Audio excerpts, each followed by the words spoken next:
இது குலாஸ் நாட்டு சக்கரை, சுத்தமா இருக்கும், ஈஸியா கரையும். அசலானது ஸ்பெஷலானது குலாஸ் நாட்டு சக்கரை. இப்போது புதிய அறிமுகம் ஆச்சி ஹோட்டல் சாம்பார் 50 கிராம் ரூபாய் 20 மட்டுமே.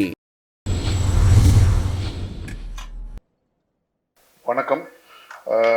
சூதுகம் ஒரு மிகப்பெரிய ஒரு மாஸ்டர் பீஸாக வந்துச்சு. இன்னும் கூட ஞாபகம் இருக்குது, உதயம் தியேட்டரில் அந்த ஃபர்ஸ்ட் டே ஃபர்ஸ்ட் ஷோ நான் பார்த்தேன். ஸோ சூதுகம்ன்ற படம் நலன் சாரும் சிவி சாரும் பண்ணலன்னா எங்கள் அர்ஜுனுக்கு சூதுகம் 2 கிடச்சிருக்காது. ஸோ அதுக்கு நான் ஃபஸ்ட்டு ஒரு பெரிய தேங்க் பண்ணிக்கிறேன் சார் உங்களுக்கு.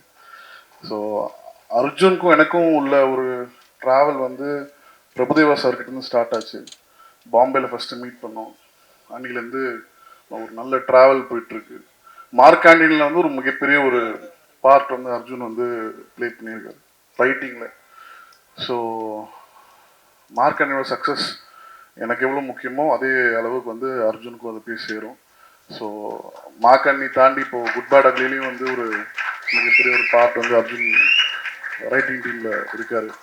ஸோ இன்றைக்கி அர்ஜுனுக்காக தான் வந்தேன். பிகாஸ் சிவி சார் கம்பெனியில் நிறைய டேரக்டர்ஸை உருவாக்குனாங்க. ஆக்சுவலாக ஏன் ஸ்கிரிப்டும் உள்ளே போயிட்டு வெளியே வந்தது, ஏன்னா அதை செலக்ட் பண்ணல அப்போது. ஸோ ஐ விஷ் சூதுகம் 2 a great big success. Music director ரொம்ப நல்லா பண்ணியிருந்தாரு. விஸ்வன்ஸும் கார்த்திக் ரொம்ப சூப்பராக பண்ணியிருந்தாங்க. ஸோ அந்த டீமுக்கு என்னோட வாழ்த்துக்கள். தேங்க்யூ. Thank you sir. கடவுளே சார், ஒரு நிமிஷம். உங்ககிட்ட சிவி குமார் சார் ஒரு ரிக்வஸ்ட் கேட்டார் சார், நடுவில் நின்று. கடவுளே நன்றி. இல்ல ஏதாவது ஒரு அப்டேட் சொல்லுவீங்களா சார் சாருக்காக? படம் படம் போயிட்டு இருக்கு, அதை பற்றி எதுவும் பேச முடியாது சார். Thank you sir. இவ்வளவு போதும் எங்களுக்கு தமிழுக்கு அப்டேட் கொடுக்க மறுத்த இயக்குனர், அவ்வளவுதான். அனைவருக்கும் வணக்கம். சிவிகுமார் சார் படம் எடுப்பாரு, ஆடியோ லான்ச் பண்ணுவாரு, ட்ரீட் வைப்பாருங்கிறது ஒரு 2013 அந்த காலகட்டங்களில் நடந்துகிட்டே இருக்கும். இவ்வளோ டைம் ட்ராவல் பண்ண மாதிரி தான் இருக்குது. திரும்ப எனக்கு 10 ஆமாம் கண்டிப்பாக இருக்கும். சார்கிட்ட கேளுங்க. அது மாதிரி இது தொடர்ச்சியாக சார் அவருக்கு ரொம்ப பிடிச்ச விஷயம்னா ஒரு அறிமுக இயக்குநர்களை நம்புவார். ஒன்றா இருக்கும் அவரோட நம்பிக்கை. வேறு எங்கேயுமே போகாது, வேறு யார் சொல்கிறதையும் அவர் கேட்க மாட்டார். டைரெக்டாக அவர் ஒரு நம்பிக்கை வச்சாருன்னா அந்த படம் முடிகிற வரைக்கும் ஸ்ட்ராங்காக அந்த நம்பிக்கை வைப்பார். நான் பண்ண என்னுடைய முதல் படம் அவருடைய நம்பிக்கையினால் மட்டும்தான் உருவாச்சு.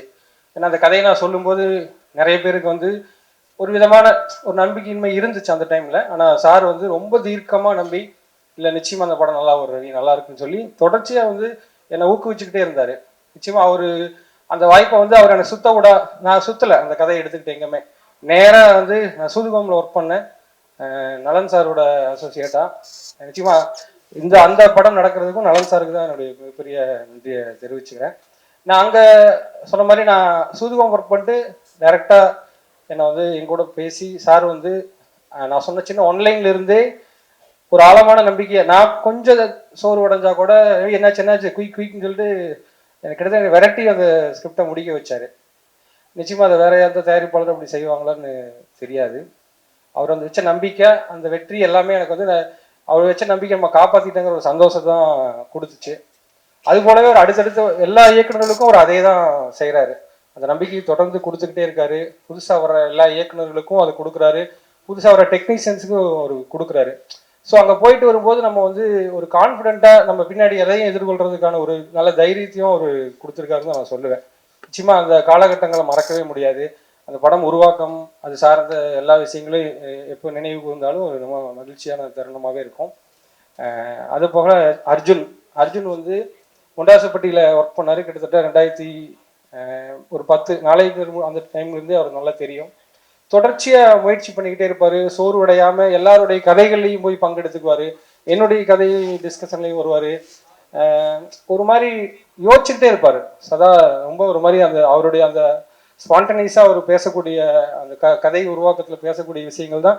அவர் இப்போ ஒரு முதல்ல இதுக்கு முன்னாடி ஒரு படம் பண்ணியிருக்காரு, யங் மங்சங்னு. அந்த படம் இன்னும் வெளியாகிறதுக்கு சில தாமதங்கள்லாம் இருக்குது.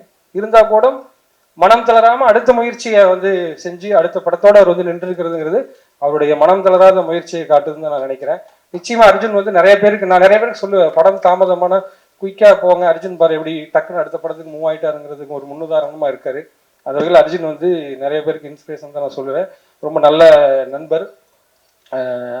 அதுவாக இந்த படக்குழுவினர் மற்றவங்க எனக்கு பெரிய அறிமுகம் இல்லை, அத்தனை பேருக்கும் என்னுடைய வாழ்த்துக்களை தெரிவிச்சுக்கிறேன். சங்கம் சினிமாஸ் அவரும் சாரும் வந்து இப்போ இணைஞ்சு இந்த படத்தை உருவாக்கியிருக்காங்க. மேற்கொண்டு அவங்க நிறைய படங்கள் பண்ணுறதா இருக்காங்க.